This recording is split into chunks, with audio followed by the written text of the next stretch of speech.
हनुमान वानरों के राजा केसरी और उनकी पत्नी अंजना के 6 पुत्रों में सबसे बड़े और पहले पुत्र हैं। रामायण के अनुसार वे जानकी के अत्यधिक प्रिय हैं।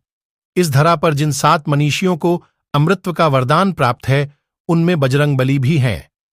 हनुमान जी का अवतार भगवान राम की सहायता के लिए हुआ।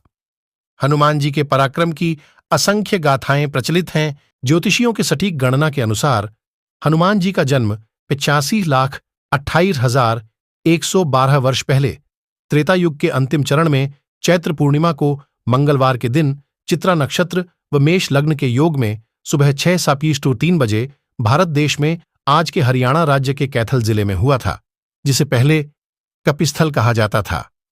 इन्हें बजरंगबली के रूप में जाना जाता है। इनके जन्म के पश्चात एक दिन इनकी माता फल लाने के लिए इन्हें आश्रम में छोड़कर चली गईं। जब शिशु हनुमान को भूख लगी तो वे उदय होते हुए सूर्य को फल समझकर उसे खाने के लिए आकाश में उड़ने लगे। उनकी सहायता के लिए पवन भी बहुत तेजी से चला।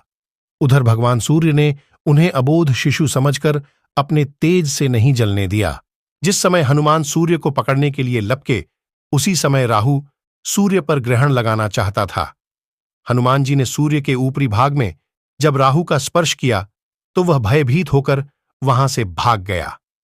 उसने इंद्र के पास जाकर शिकायत की, देवराज, आपने मुझे अपनी क्षुधा शांत करने के साधन के रूप में सूर्य और चंद्र दिए थे। आज अमावस्या के दिन जब मैं सूर्य को ग्रस्त करने गया, तब देखा कि दूसरा राहु सूर्य को पकड़ने जा रहा है।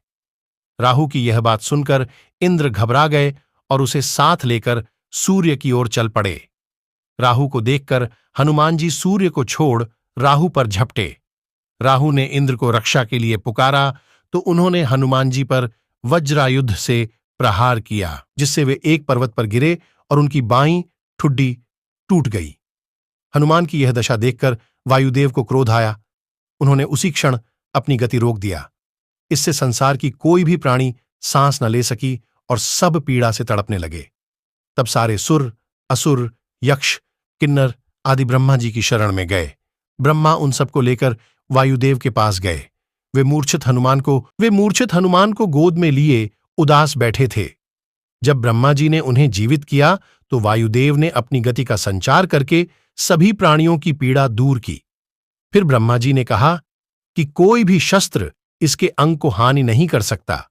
इंद्र ने कहा कि इसका शरीर वज्र से भी कठोर होगा।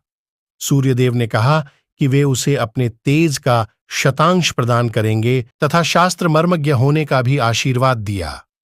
वरुण ने कहा, मेरे पाश और जल से यह बालक सदा सुरक्षित रहेगा।